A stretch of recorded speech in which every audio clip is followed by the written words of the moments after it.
देवतुल्य आयु मां शक्ति। आज स्वाध्याय चिंतन का हमारा क्रमांक है 853, दिन मंगलवार, तारीख 6 फरवरी 2024। और आज जो विशेष टॉपिक हमने रखा है वो है income tax on stock market transaction. और आज बेहद हर्ष का विषय है। सब्जेक्ट को इंट्रोड्यूस करने के लिए हमारे बीच में आदरणीय श्री गणेश पोही साहब आए, जो सीनियर एडवोकेट हैं जबलपुर में और past president of all India federation of tax practitioners से हैं। और मैं आदरणीय मुकुल गुप्ता जी से, जो हमारे एडवोकेट हैं, मैं उनसे निवेदन करता हूं कि दो शब्द हमारे गणेश पोही साहब के विषय में कहें, फिर उसके बाद में आदरणीय ड्रोन बाले। आदरणीय मुकुल जी। नहीं, बड़ा अच्छा सौभाग्य है अरविंद जी आपने दिया, और वो भी ऐसी शख्सियत को इंट्रोड्यूस करना जो कि मैं समझूंगा कि वाकई अगर मैं कहूं तो ऐसे व्यक्तित्व मिलना इस जिंदगी में बहुत ही रेयर है, बहुत रेयर है। मैं तो बहुत नजदीक से पहचाना है पुरोहित साहब को। कुछ ऐसे इश्यूज रहे जो मैं बड़े जो भी मन में ख्यालात होते हैं मैं इनसे डिस्कस कर लेता हूँ। तो ये एक बड़ा सौभाग्य है कि इस तरह के लोग आज इस प्रोफेशन में हैं। बहुत रेयर कमोडिटी है ये। और आप सीनियर एडवोकेट हैं जबलपुर में, और हमारे all India federation of tax practitioners के आप नेशनल प्रेसिडेंट रहे हैं। और सबका बड़ा प्यार इनसे है, इनको बड़ा सम्मान है। और आजकल कॉन्स्टिट्यूशन कमेटी के भी चेयरमैन हैं, जो सबसे ज्यादा एक तलवार की नोक पर चलने वाली चीज है। तो वो भी आप संभाल रहे हैं और सबको बैलेंसिंग करके चलते हैं। और सबसे बड़ी बात है कि आपकी बात सब लोग मानते हैं, सुनते हैं, समझते हैं। तो ये एक बहुत बड़ी बात है, क्योंकि आप बड़े बैलेंस्ड बातें रखते हैं, और जो उचित होता है वही बात रखते हैं। तो ऐसे व्यक्तित्व को वाकई मेरा प्रणाम। Thank you sir. आदरणीय गणेश पोही साहब। ठीक है, धन्यवाद मुकुल जी, अरविंद जी। और आज हमारे बीच में हमारे स्पीकर श्री ड्रोन जी हैं। ड्रोन आपने सुना ही होगा कि महाभारत में गुरु रहे हैं। तो आज हम को भी ये मान के चलते हैं कि ये स्टॉक मार्केट ट्रांजैक्शंस के गुरु तो हैं ही। तो आज ये हमको उसके बारे में बताएंगे। मैं जहां तक समझता हूं ये बहुत ही कॉम्प्लेक्स सब्जेक्ट है। कॉम्प्लेक्स सब्जेक्ट इसलिए है कि स्टॉक मार्केट ट्रांजैक्शन वर्ड जब सामने आता है तो उसमें बहुत कई किस्म के ट्रांजैक्शंस हैं। फ्यूचर्स ऑप्शंस हैं, आपका डे ट्रेडिंग है, आपका actual buying and selling of stocks है। तो इनमें जो अलग अलग जो भी ट्रांजैक्शंस हैं उनको टैक्सेशन के लिए अलग अलग प्रावधान भी उनमें एप्लीकेबल होते हैं।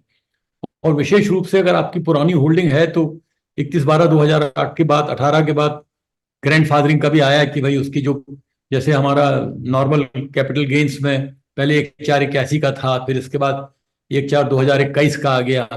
तो ऐसे ही उन ओल्ड स्टॉक्स के लिए भी उन्होंने कहा कि जो वैल्यू आपकी 31/12/18 को लास्ट ट्रेडिंग, यानी 31/12/18 डेट नहीं है, उसके पहले की भी अगर लास्ट ट्रेडिंग हो तो वो भी मानी जाएगी।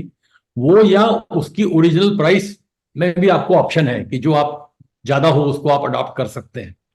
फिर इसके बाद जब हम जाते हैं तो इसमें होल्डिंग का भी प्रश्न है कि 1 साल से ज्यादा की होल्डिंग है तो इट बिकम्स लॉन्ग टर्म, 1 साल से कम की होल्डिंग है तो इट बिकम्स शॉर्ट टर्म। फिर वेरिएशन ऑफ टैक्सेशन भी है। अगर आप उसमें इंडेक्सेशन चाहते हैं तो रेट 20% लगता है, इंडेक्सेशन नहीं चाहते हैं तो रेट 10% लगता है।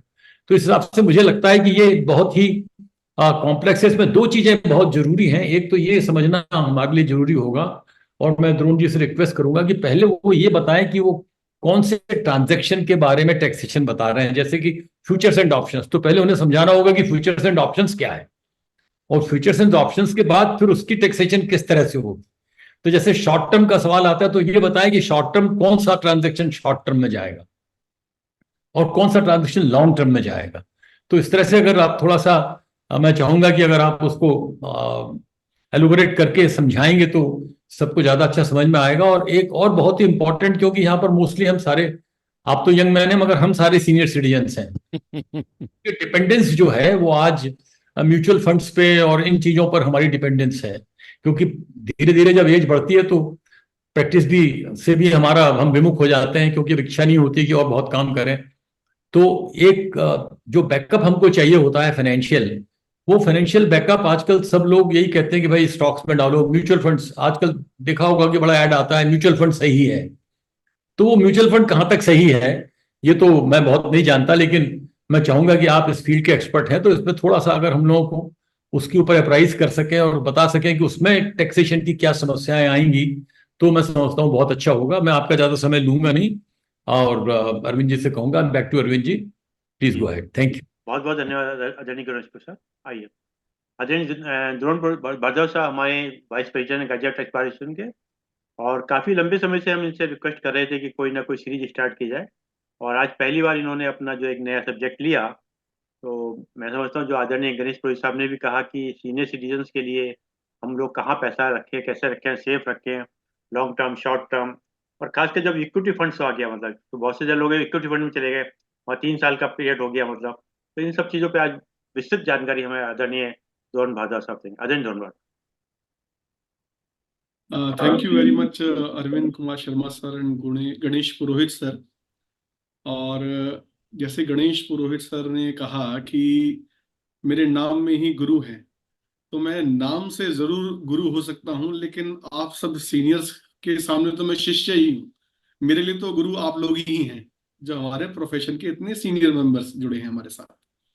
और गणेश पुरोहित सर ने जो जो पॉइंट्स मेरे को बोले अभी मैंने नोट कर लिए हैं। सर मेरी पूरी कोशिश रहेगी कि मैं उन सब पॉइंट्स पर डिटेल में डिस्कशन कर पाऊं। तो सर सबसे पहले गणेश सर ने ये बोला कि थोड़ा सा बता दिया जाए कि किन नेचर ऑफ इंस्ट्रूमेंट्स की टैक्सेशन अभी डिस्कस करने वाले हैं हम। तो सर जो अगर शेयर मार्केट की बात की जाए तो ब्रॉडली 3 चीजों में क्लासिफाई कर सकते हैं इंस्ट्रूमेंट्स को, अगर शेयर्स स्पेसिफिकली बात की जाए। तो सर सबसे पहले तो डेरिवेटिव्स हैं, जिसमें फ्यूचर एंड ऑप्शंस दोनों कवर हो जाते हैं। इनका टैक्सेशन का एक सेट ऑफ रूल्स है, जिसे हम अभी डिस्कस भी करेंगे। दूसरा कैटेगरी हो सकती है इंट्राडे ट्रेडिंग।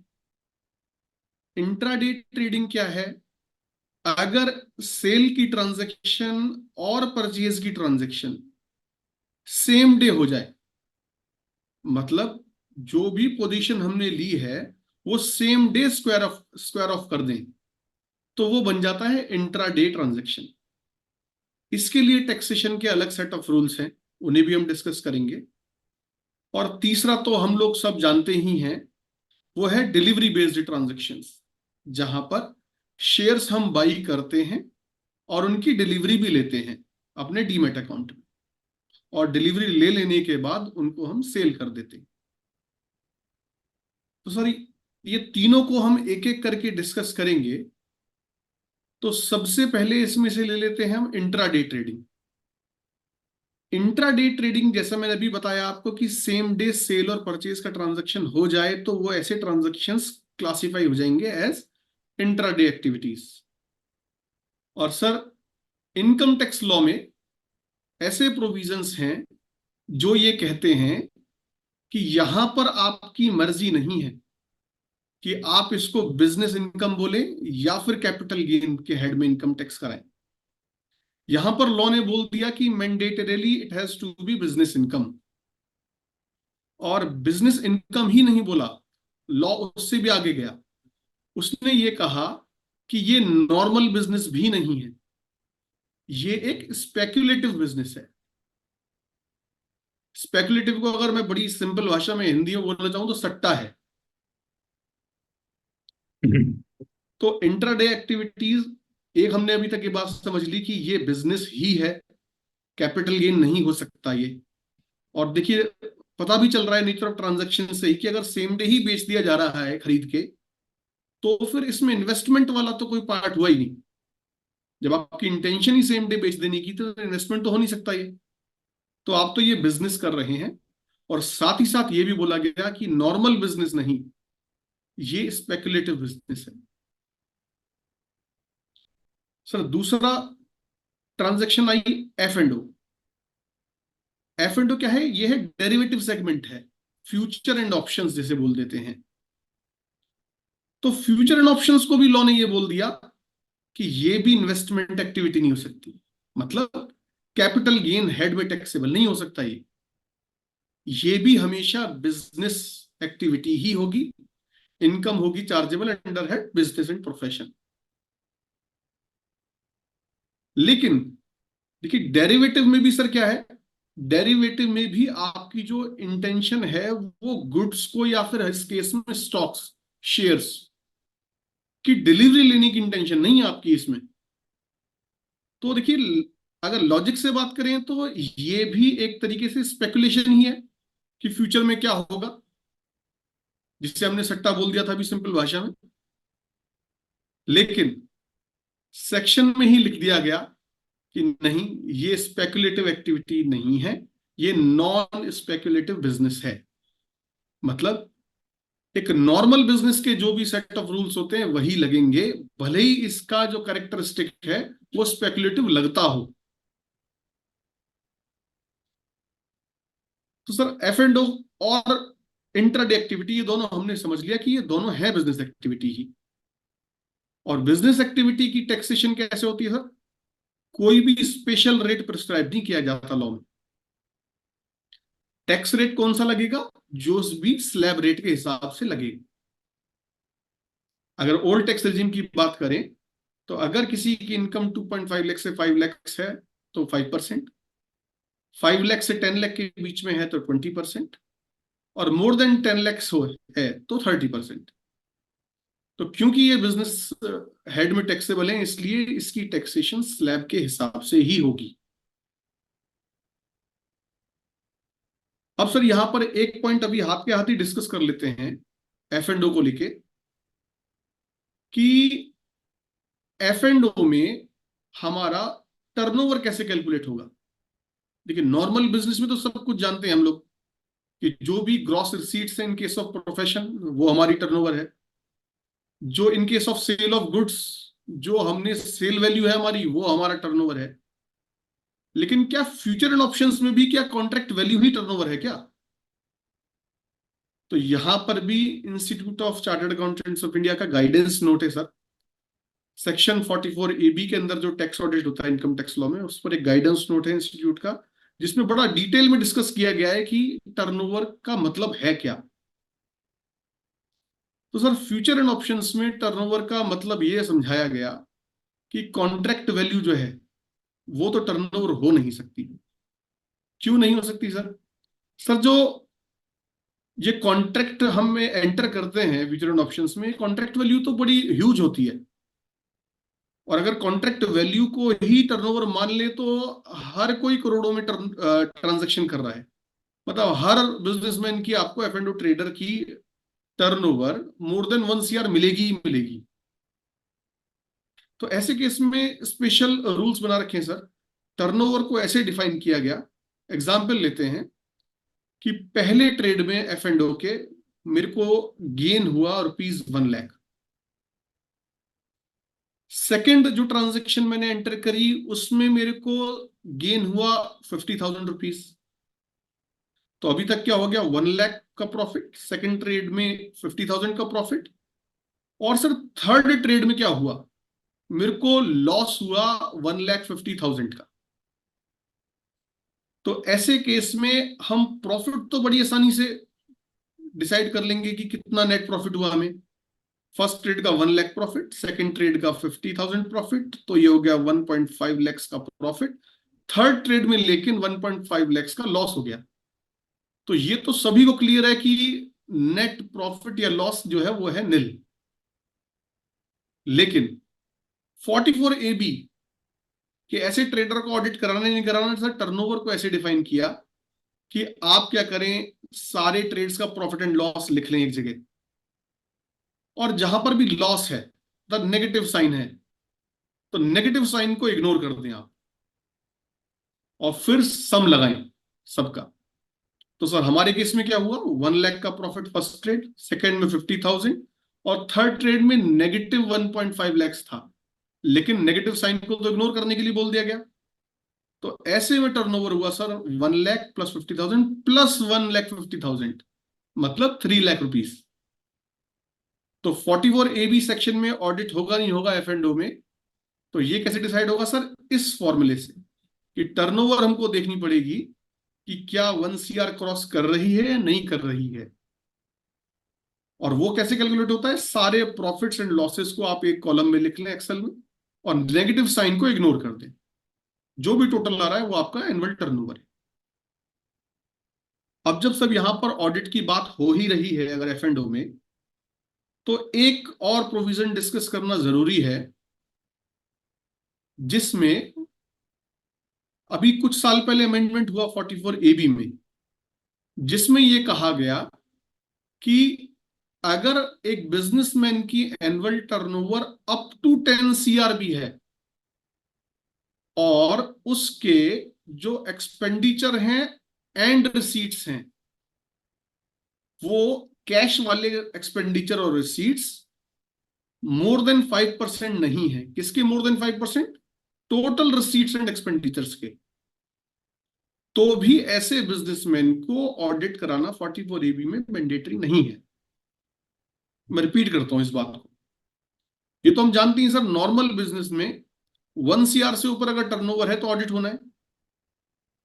लेकिन अभी कुछ साल पहले अमेंडमेंट हुआ सेक्शन 44AB में, तो प्रोविजन को रिलैक्स किया गया कि जी up to 10 CR annual turnover के लिए भी ऑडिट की रिक्वायरमेंट नहीं है, लेकिन कुछ कंडीशंस इंपोज की गई इस प्रिविलेज को ऑप्ट करने के लिए। वो कंडीशन ये थी कि आपकी जो कैश रिसीट्स हैं या कैश पेमेंट्स हैं वो आपके total cash receipts, total receipts and total payments के 5% से ज्यादा नहीं होनी चाहिए। अगर इसको मैं अदर वर्ड्स में बोलूं तो मोर देन 95% आपका बैंकिंग चैनल से ही रिसीट एंड पेमेंट्स होना चाहिए। तो आपको ये प्रिविलेज अवेलेबल है कि आप अप टू 10 CR भी ऑडिट कराने की रिक्वायरमेंट आपको नहीं है। तो सर मैं क्या ये कंफर्टेबली कह सकता हूं कि शेयर ट्रेडिंग एक्टिविटी में 99.99% केसेस में up to 10 CR annual turnover कोई ऑडिट नहीं होगा? क्यों? क्योंकि यहां पर तो कैश तो रिसीट का तो मतलब ही नहीं उठता, और कैश पेमेंट तो आप जानते ही हैं सब लोग कि एक्सपेंडिचर शेयर ट्रेडिंग में कोई खास तो होते नहीं है। तो और कैश, ये भी मैं शायद कंफर्टेबली कह सकता हूं कि 5% से ज्यादा कैश पेमेंट्स भी नहीं होंगी ऐसे बिजनेस में।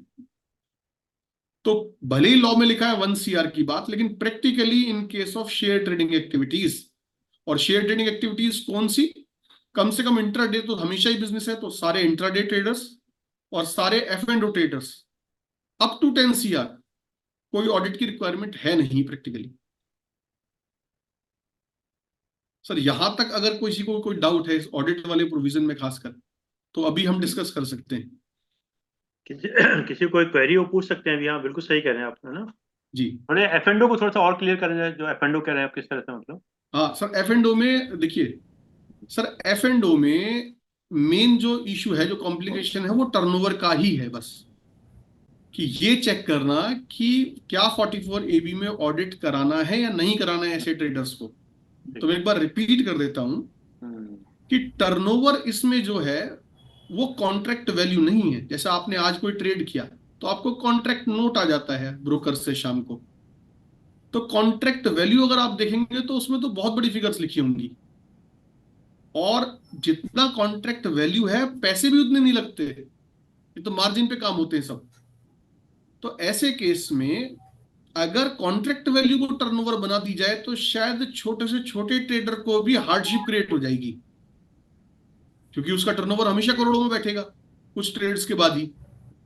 तो ऐसे में टर्नओवर को एक स्पेशल प्रोविजंस बना के बताया गया कि टर्नओवर क्या होगा ऐसे केसेस में।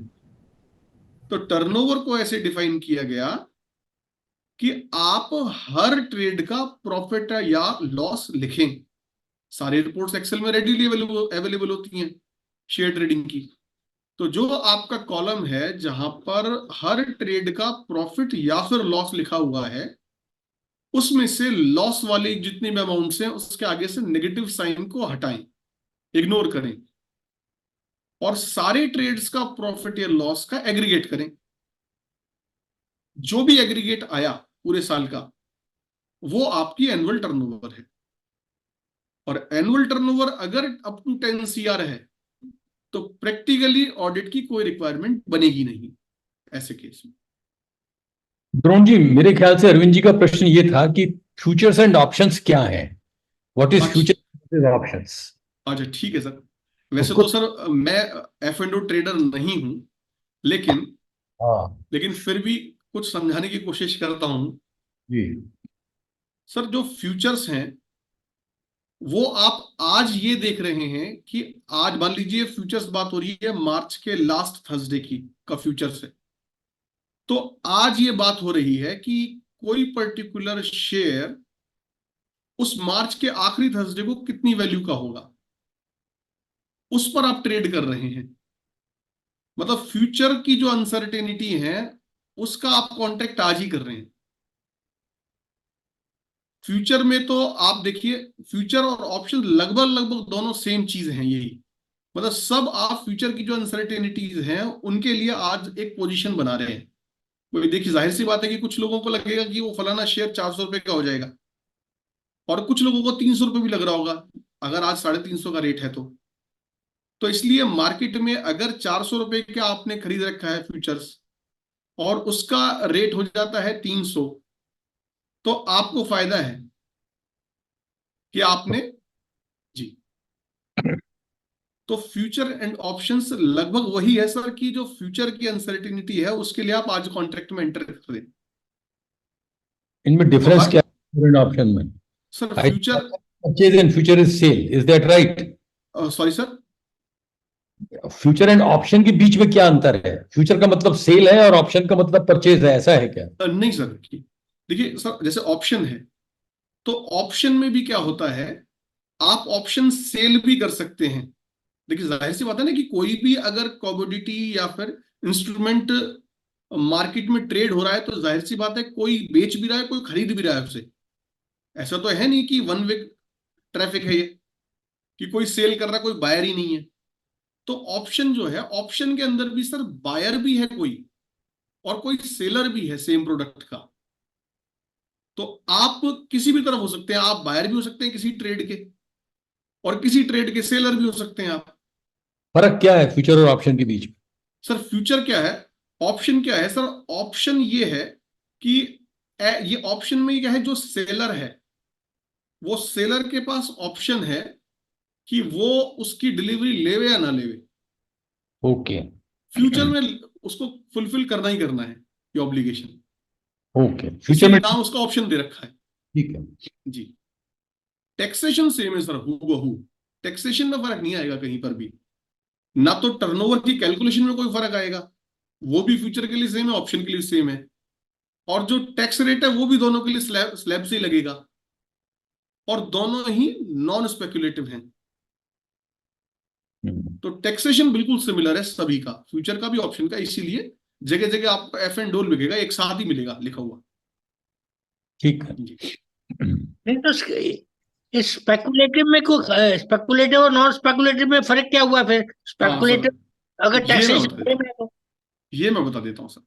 हाँ जी।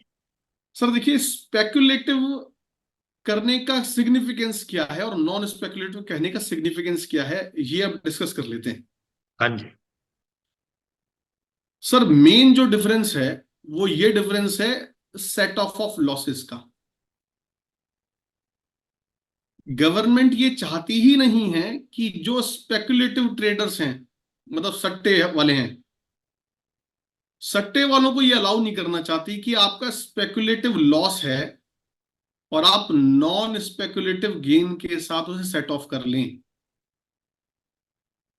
गवर्नमेंट की इंटेंशन है कि ये हम सेट ऑफ अलाउ नहीं करेंगे कि एक तरफ आप सट्टेबाजी करें और उसमें लॉस ले आए, और जो आपका जेन्युइन मतलब नॉन स्पेकुलेटिव प्रॉफिट्स हैं, गेन्स हैं एक नॉन स्पेकुलेटिव बिजनेस के, ये एडजस्ट नहीं करने देंगे हम आपको आपस में।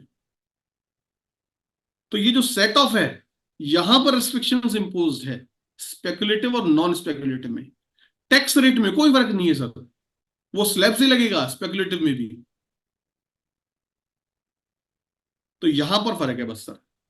और ऑप्शंस और उसमें डेरिवेटिव जो उसमें सेट ऑफ कर सकते हैं। नहीं सर, दोबारा पूछिए कि कौन किस में लॉस है आपका, स्पेकुलेटिव में या नॉन स्पेकुलेटिव में? नॉन स्पेकुलेटिव में जो सेट ऑफ हो सकता है। नहीं नहीं सर, आप पहले ये बता दीजिए कि लॉस है किसमें आपको, दोनों में से। दो तरीके के लॉस, बिजनेस हुए ना आप। देख, नॉन स्पेकुलेटिव में लॉस भी है प्रॉफिट भी है, क्या वो लॉस वो स्टार्ट हो सकता है सर। सर नॉन स्पेकुलेटिव में ही अगर, जैसे जैसे एग्जांपल लिया था मैंने अभी कि फर्स्ट ट्रेड में 1 लाख का प्रॉफिट, सेकंड में दोबारा से 50,000 का प्रॉफिट, और फिर थर्ड ट्रेड में मैंने एग्जांपल में लॉस ले लिया था, और मैंने क्या बोला था सर, नेट प्रॉफिट या लॉस निल है। क्यों? हाँ जी। क्योंकि सब कुछ वो नॉन स्पेकुलेटिव बिजनेस था, तो वो सब सेट ऑफ अलाउड है सर। ठीक ठीक, जी जी। दूसरे एड्स में जाके नहीं होगा ना, हाँ सर, वो पॉइंट दूसरे एड स्पेकुलेटिव में को अलाउ नहीं नहीं होगा, करेंगे। बस दूसरे एड में नहीं हाँ होगा ना। हाँ, स्पेकुलेटिव वालों को थोड़ा सा स्ट्रिक्ट रखना चाहते हैं प्रोविजंस, जैसे वर्चुअल डिजिटल एसेट्स में भी उन लोगों ने कहा है। जी सर, ठीक। मुकुल गुप्ता सर शायद कुछ कहना चाहते हैं। सेम नेचर ऑफ ट्रेड हो तो सेट ऑफ हो सकता है, स्पेकुलेटिव का स्पेकुलेटिव में सेट ऑफ होगा, हो जाएगा और सर। हाँ अलाउड। मेरा एक बेसिक क्वेश्चन है। हम्म आपने कहा intra trade is a hmm speculative business, उसमें कोई ऑप्शन गवर्नमेंट ने दिया ही नहीं। फ्यूचर और फ्यूचर ऑप्शन में आपने कहा कि ये बिजनेस है, स्पेक्युलेटिव नहीं है।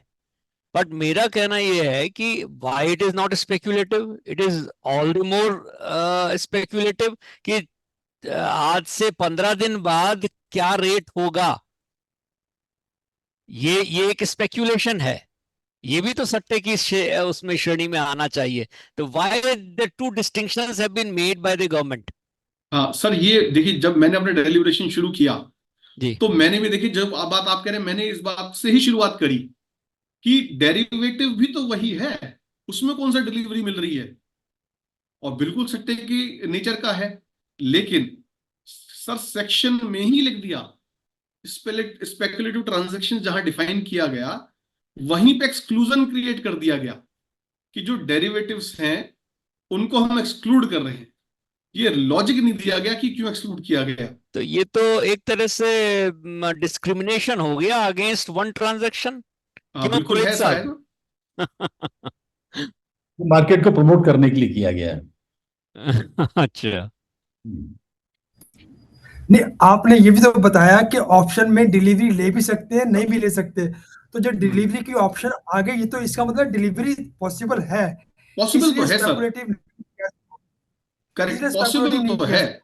हाँ पॉसिबल तो है, लेकिन सर वैसे प्रैक्टिकली मैक्सिमम केसेस में डिलीवरी ली नहीं जाती, फिर भी उसको एक्सक्लूजन में रखा गया है। मैंने एक ऑप्शन दे दी ना। ऑप्शन है, ऑप्शन है। जी बिल्कुल। आगे चलिए सर। जी, तो सर ये भी क्लैरिटी हमको मिल गई कि ये जो इंट्राडे एक्टिविटी और एफ एंड ओ ट्रेड है, ये कभी भी कैपिटल गेन के हेड में चाह कर भी नहीं दिखा सकते हम। कोई ऑप्शन ही नहीं है ऐसा कि वहां दिखा पाए आप। जी, इसके अलावा सर अब हम आ जाते हैं, चलिए बिजनेस हेड ही डिस्कस हो रहा है तो पहले बिजनेस हेड ही कर लेते हैं सर। सर एक केस लेते हैं, या पहले सेक्शन देख लेते हैं। सेक्शन है 44AD, स्मॉल बिजनेसमैन के लिए।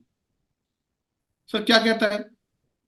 वो कहता है कि जितने भी छोटे बिजनेसमैन हैं, छोटे बिजनेसमैन वो डिफाइन करते हैं अपना कि टर्नओवर 2 CR से ज्यादा नहीं होना चाहिए, और अगर जो मिनिमम जो नेट प्रॉफिट का परसेंटेज है वो बताते हैं 44AD में, कहते हैं जी in case of cash turnover not less than 8%, और in case of banking turnover not less than 6%।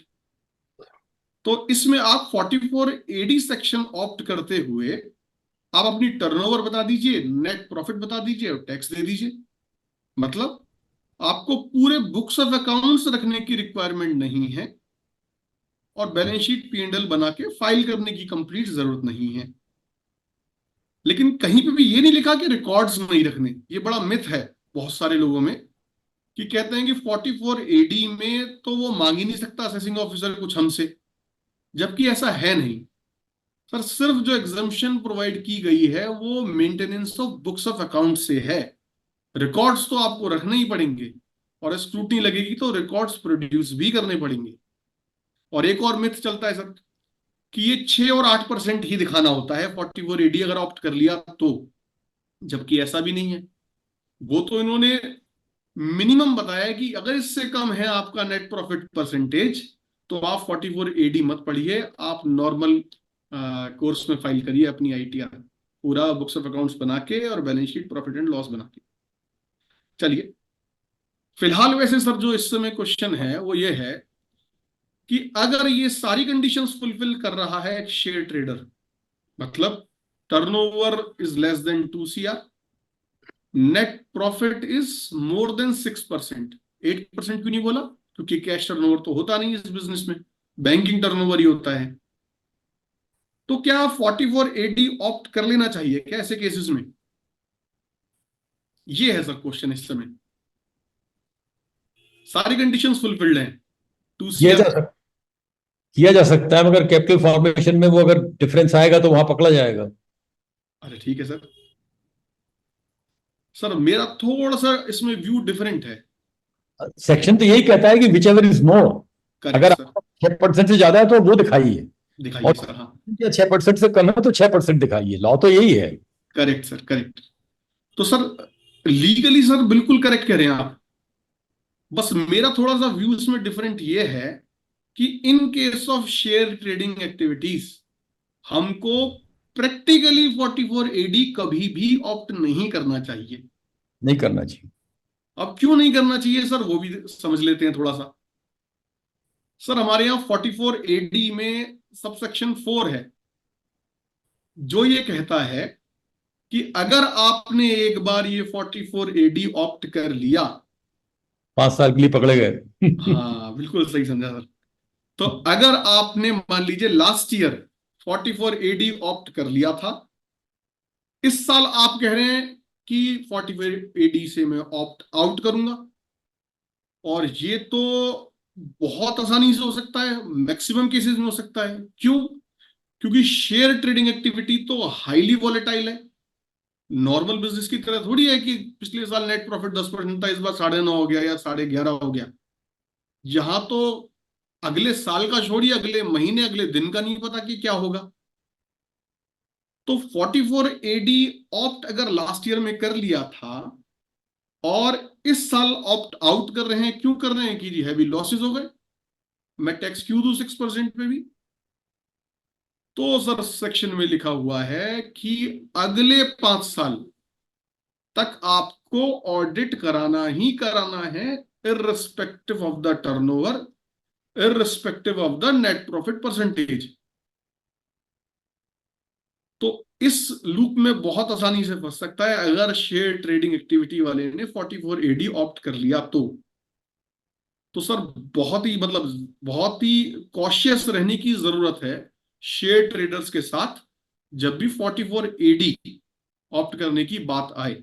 और मैं तो यही कहूंगा कि थोड़ी सी मेहनत भले ही हो जाए कि बैलेंस शीट P&L बना ली जाए, क्योंकि ज्यादातर इंफॉर्मेशन तो रेडीली अवेलेबल है ब्रोकर की रिपोर्ट्स में, तो थोड़ी सी मेहनत कर लिया जाए, इसी बहाने फीस भी मिलेगी, और सही। 44 AD को कभी भी ऑप्ट ना किया जाए ऐसे केसेस में। सर ये बड़ा इंपॉर्टेंट है, अगर यहां पर किसी की क्वेरी है तो हम अभी डिस्कस कर सकते हैं। किसी कोई क्वेरी हो वो आप मालूम कर सकते हैं जी।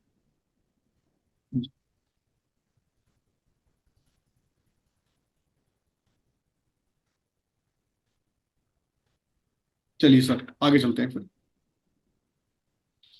अब सर आते हैं, थोड़ा सा आगे बढ़ते हैं और बिजनेस हेड से आगे बढ़ के चलते हैं अब कैपिटल गेन में, और इसी पॉइंट ऑफ टाइम पे ये भी डिस्कस कर लेते हैं कि ये कैसे डिसाइड किया जाए। या इससे चलिए पहले, इससे पहले एक चीज और बताते हैं सर। अभी तक हम डिस्कस करके आ गए फ्यूचर एंड ऑप्शंस और इंट्राडे एक्टिविटीज। अब डिस्कस करेंगे sir delivery based transactions. Delivery based transactions वो सब ट्रांजैक्शंस हैं जो डेरिवेटिव तो है ही नहीं फ्यूचर एंड ऑप्शंस। एक छोटा सा प्रश्न बीच में हाँ उठा सर मुझे। प्लीज। हम नॉर्मल ट्रांजैक्शन करते हैं delivery based share share cell purchase में, लेकिन फर्ज क्या है, एक दिन में करना चाहता हूँ, आज इंट्राडे करूंगा, सारे महीने में एक दो बार कभी कर लिया, एक बार ही कर लिया, तो क्या ये इसका सेपरेट हेड बनेगा? बिल्कुल सर। बिल्कुल सेपरेट बनेगा। सर बिल्कुल। अगर एक ट्रेड भी है पूरे साल में, हाँ। तो आप देखेंगे, अगर ब्रोकर की रिपोर्ट भी देखेंगे तो उसने भी उसको इंट्राडे क्लासिफाई करके दिया होगा आप, अच्छा, तो ये वो किया नहीं आपको। मैंने मैंने कई बार सोचा है मैंने, जब मुझे मालूम है ये शेयर शाम तक में इतना चलेगा, मैं बिल्कुल सर। 10,000 शेयर खरीद लूं शाम को, मतलब पक्की बात है 50,000 रुपया बना लूंगा, लेकिन मैं करता नहीं कभी। अच्छा ठीक है सर, वैसे आपकी विल पावर बड़ी स्ट्रांग है, नहीं तो उस समय आदमी टैक्सेशन भूल जाता है, जब दिख रहा होता है कि इतना वॉलेटाइल हो चुका है मार्केट, की नीचे जा रहा है या बहुत ऊपर जा रहा है, तो कर ही हाँ, देता है, कहता है टैक्स बाद में देखेंगे। एग्जैक्टली जी। ये रोहन जी, एक क्वेश्चन, एक इस पे आया था मेरे पास अभी व्हाट्सएप पे क्वेश्चन, वो मेरे इसी से मिलता जुलता है। कैन ए हाँ जी। Taxpayer treat some shares as a stock in trade business and other as investment capital gain? मतलब दोनों मिक्सअप हो गया, मतलब जो ये उससे मिलता हाँ जुलता सर, क्वेश्चन उसको हो अभी गया डिस्कस अभी, कर लेते हैं। है ना? हाँ, यस। अभी डिस्कस कर लेते हैं सबसे।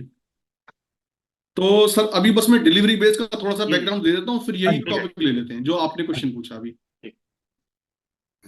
तो सर इसमें जो डिलीवरी बेस्ड ट्रांजैक्शंस हैं, मैं ये बता रहा था कि वो एफ तो है ही नहीं खास, क्योंकि डेरिवेटिव नहीं है वो, तो इंट्रा डे भी नहीं है क्योंकि हम तो डिलीवरी ले रहे हैं, सेम डे तो स्क्वायर ऑफ कर नहीं रहे उस ट्रेड को।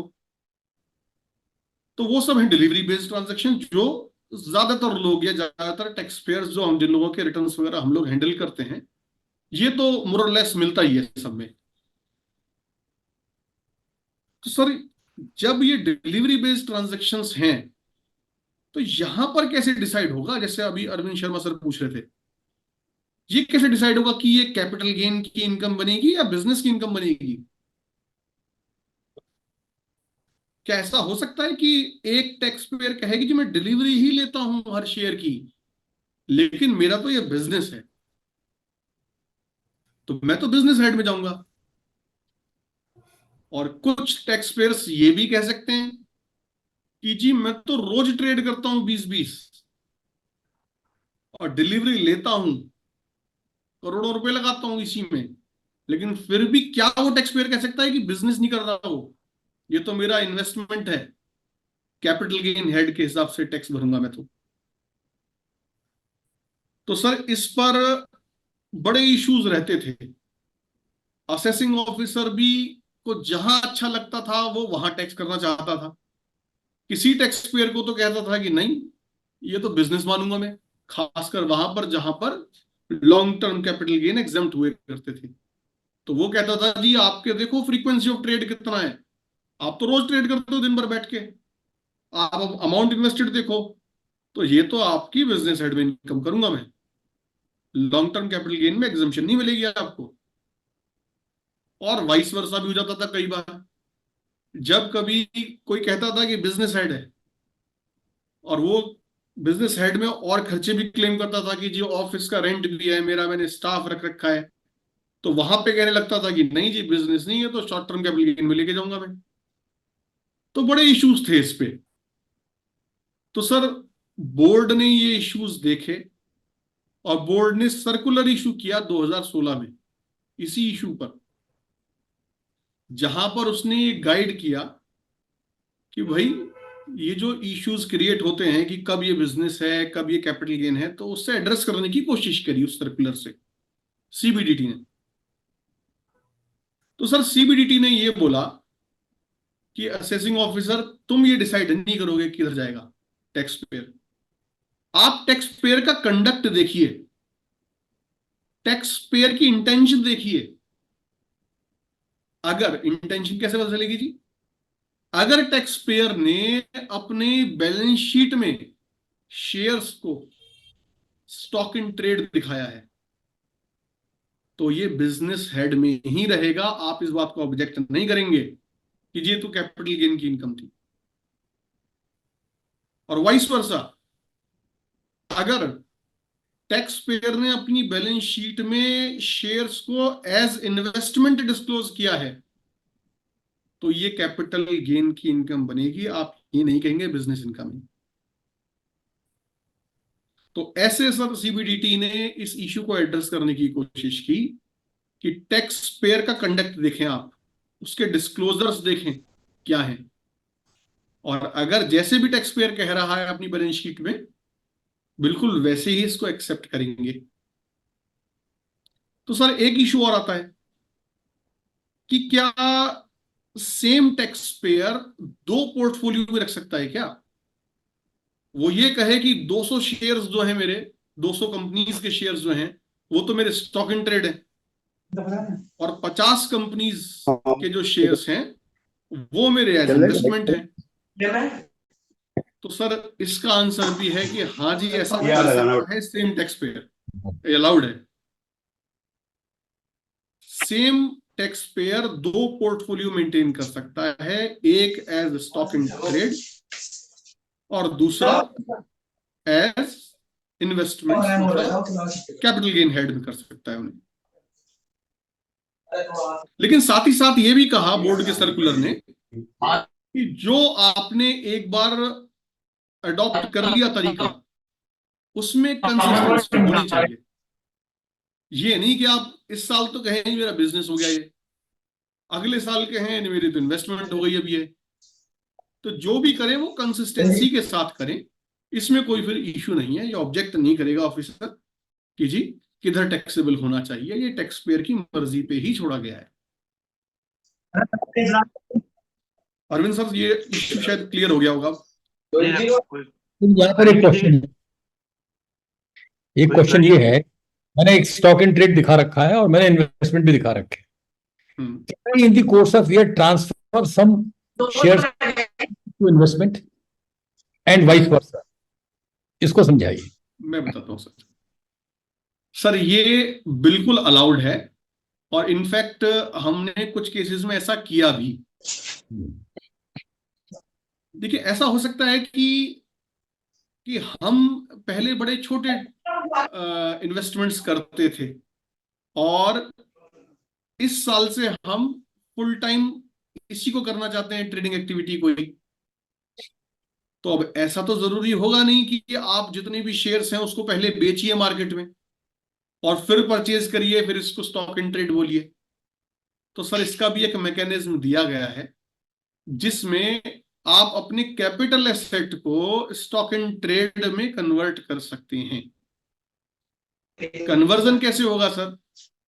जिस दिन आप कन्वर्ट करेंगे, देखिए डीमेट तो आपका वही रहेगा, डीमेट अकाउंट में थोड़ी चेंज आता है, या डीमेट अकाउंट में ये थोड़ी क्लासिफाई करना होता है कि कौन सा तो आप स्टॉक इन ट्रेड कर रहे हो और कौन सा इन्वेस्टमेंट पर्पज है। तो डीमेट में तो एज इट इज ही रहेंगे, लेकिन आपकी बुक्स ऑफ अकाउंट्स में ये जो शिफ्टिंग होगी एज कैपिटल एसेट से उठ के एज इन्वेस्टमेंट से उठ के स्टॉक इन ट्रेड में जाएगी। तो उसके लिए सर रूल्स ऐसे बताए गए हैं कि जिस दिन आप ऐसा शिफ्ट करेंगे from capital asset to stock in trade, उस दिन की जो फेयर मार्केट वैल्यू है वो तो सर आपकी सेल वैल्यू मान ली जाएगी, और जो कॉस्ट था वो आपको मिलेगा ही, जो मिलना था आपको। तो उस दिन तक तो आपने क्या करा, कैपिटल गेन या लॉस जो भी राइज हुआ अकॉर्डिंगली आपने टैक्स दे दिया, और जिस आपको उस दिन की फेयर मार्केट वैल्यू थी वो आपकी परचेज प्राइस बनेगी स्टॉक इन ट्रेड के लिए। तो इस तरीके से सर ये कन्वर्जन हो जाएगा। तो कॉम्प्लिकेटेड है, इस पे जाए क्यों, लॉन्ग टर्म कैपिटल गेन ही लेना फिर इसमें। नहीं सर वो कई बार मतलब बहुत सारे अभी नया आया जिसमें वाइस वर्सा कर दिया कि when you are converting from stock in trade to capital asset, correct, that has also become taxable. I think yes आ गया है। करेक्ट सर, करेक्ट, बिल्कुल दोनों तरीके से पॉसिबल है सर, दोनों तरीके से कर सकते हैं आप। अलाउड बिजनेस इनकम हो जाएगी, और यहाँ कैपिटल अगर यहाँ से आप अगर इन्वेस्टमेंट से वहां कन्वर्ट करेंगे स्टॉक इन ट्रेड तो कैपिटल लगेगा, स्टॉक से इन्वेस्टमेंट में लाएंगे तो वहां बिजनेस इनकम लग जाएगी। Correct sir, correct. आप कर लें, आपकी पीछे आवाज आ रही है। जी हाँ, किसी की वो बाकी लोग म्यूट कर वो कर लीजिएगा अपने को ना जी।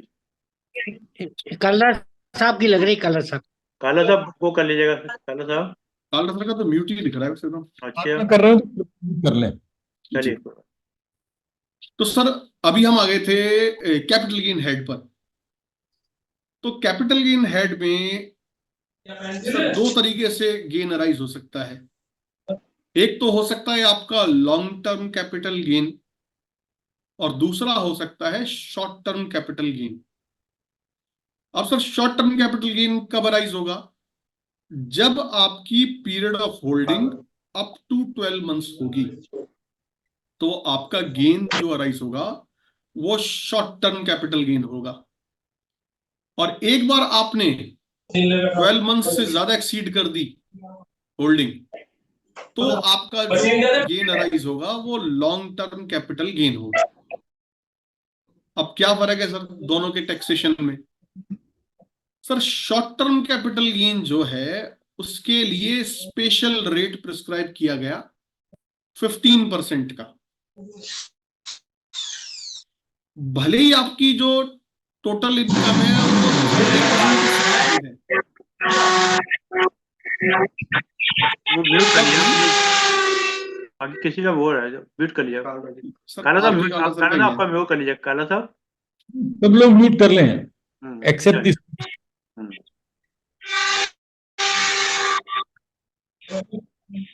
जी सर। तो शॉर्ट टर्म कैपिटल गेन में स्पेशल रेट प्रिस्क्राइब किया हुआ है सर 15% का।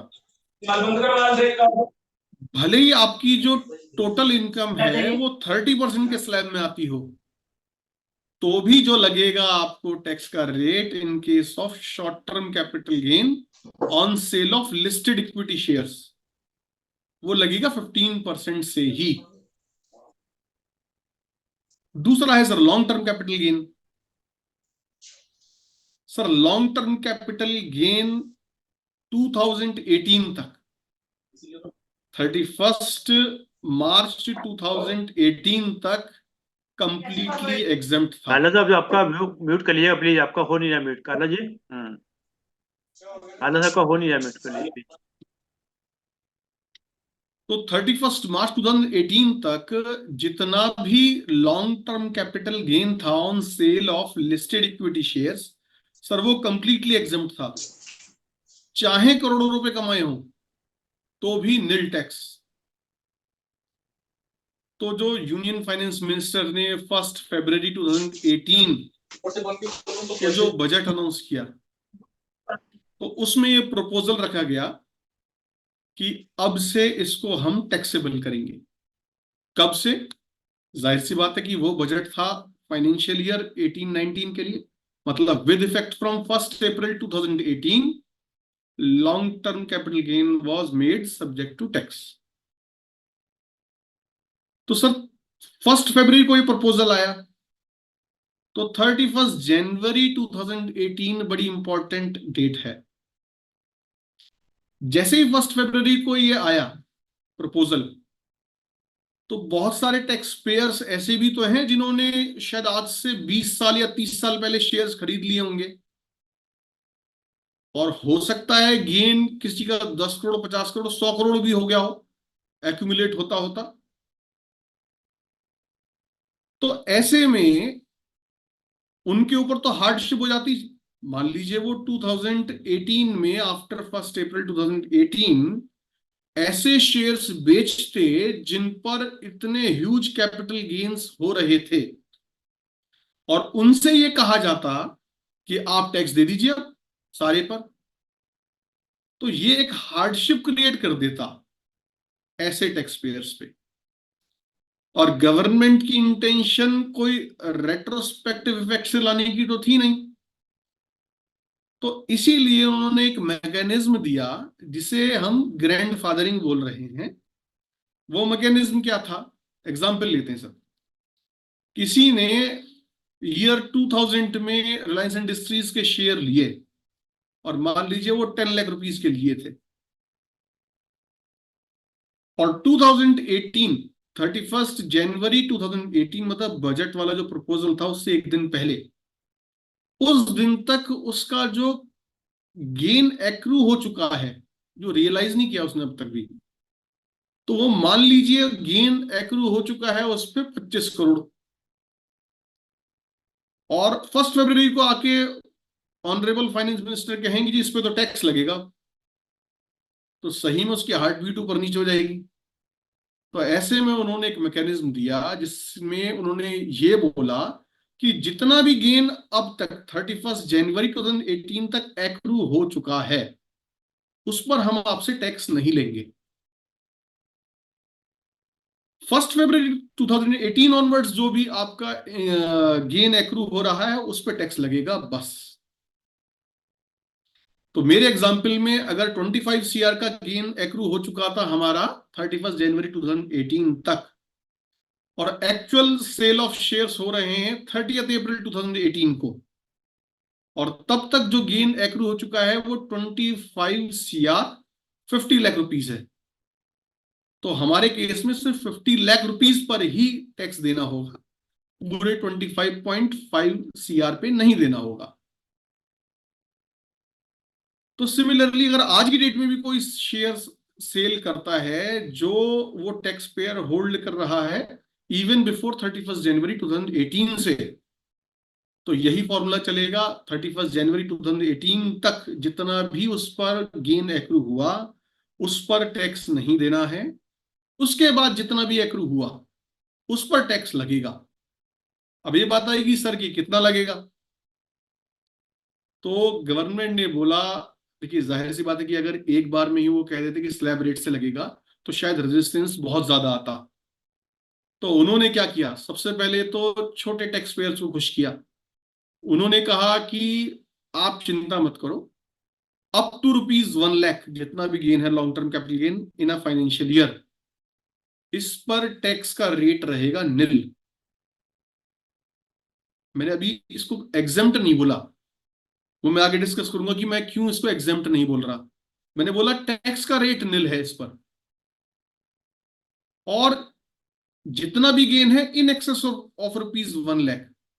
बड़े बड़े इन्वेस्टर्स के तो करोड़ों में है, तो उनका भी ख्याल रखा कुछ गवर्नमेंट ने, तो उन्होंने कहा स्पेशल रेट दे देते हैं आपको, रिड्यूस्ड रेट रखते हैं इसके लिए 10%। तो आज की डेट में भी कोई भी long term capital gain on sale of listed equity shares up to ₹1 lakh capital gain in a financial year, tax rate is nil, and gain in excess of ₹1 lakh in a financial year is taxed at the rate 10%. अब sir इसमें साथ ही साथ ये बात भी देख लेते हैं। अभी ध्रुव अच्छा जी मैं आपने पहले, हाँ सर, एक लाइन बोली आपने, इसे मैंने एग्जम नहीं बोला, इसके बिल्कुल सर, पीछे इसे एग्जम नहीं बोला आपने, ये टैक्स रिबेट बोला, मतलब जो है ना कैसे, हाँ टैक्स रेट निल बोला सर मैंने। तो इसका कोई उसका मैं रीजन बता देता हूँ सर अभी। हम्म, सर हमारे यहाँ जो एग्जम्पशंस लिखी गई हैं इनकम टैक्स लॉ में वो दी गई हैं सेक्शन 10 में। हम्म, सर सेक्शन 10 में ढूंढेंगे तो मिलेगा नहीं अब ये लिखा हुआ कि जी 1 लाख रुपए की छूट है। क्यों? क्योंकि लिखा ही नहीं है लॉ में, लिखा ही यही है, if I am not wrong section 112 में लिखा है ऐसा कि ₹1 लाख तक का जो भी गेन होगा टैक्स रेट विल बी निल। अब सर इसका इंपैक्ट क्या है, एग्जाम्पल लेते हैं सर। सर एक टैक्स पेयर है जिसकी total income excluding this long term capital gain है ₹4.5 लाख। टैक्स कितना होगा सर? निल। क्यों? जो भी टैक्स लगेगा वो रिबेट मिल जाएगी 87A की। रिबेट मिल गया जी। अब ऐसे टैक्स पेयर को ही sir long term capital gain arise हो रहा है ₹1 लाख, अगर एग्जेम्प्ट लिख दे गवर्नमेंट इसे तो फिर एग्जेम्प्ट का मतलब तो ये है कि इनकम में जुड़ेगा ही नहीं, और हमारी टोटल इनकम फिर से क्या रहेगी 4.5 लाख, निल टैक्स।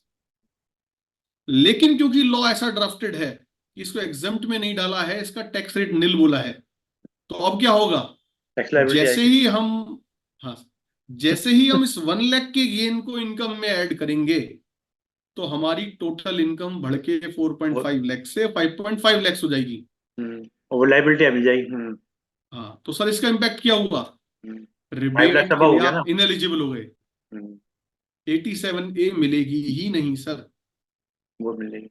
तो भले ही 1 लाख रुपीस पर टैक्स नहीं लग रहा, लेकिन क्या इंप्लीकेशन होगा, रिबेट चली गई सर 87A की, वो यहाँ टैक्स लायबिलिटी आ गई ना, टैक्स लायबिलिटी राइज हो जाएगी सर। कितने पे? 2.5 लाख से 4.5 लाख पे जो 5% बैठी थी। और प्राइमा फेसी के लिए कहेगा साहब मेरा एग्जम्प्टेड है यहाँ पर, वो तो कहेगा था भैया, हाँ, तो टैक्स कहेगा पे था ये कहेगा ये तो एग्जम्प्ट होता है, लेकिन हम लोगों को ये पता है अब कि एग्जम्प्टेड नहीं है, वो तो ये ये टैक्स रेट वो निल तो है। एज ए लेमैन ये आएगा था, हमारा 1 लाख रुपए जो एग्जम्प्टेड है, आप बिना उसमें मुझे बिल्कुल टैक्स लायबिलिटी पे कर रहे हो, जी। जबकि यहाँ और सी टैक्सेबिलिटी आ गई। जी, और सीपीसी ने बहुत सारे नोटिस भी दिए ऐसे। हम्म। जी, तो चलिए। एक बात सर ये भी डिस्कस हो गई।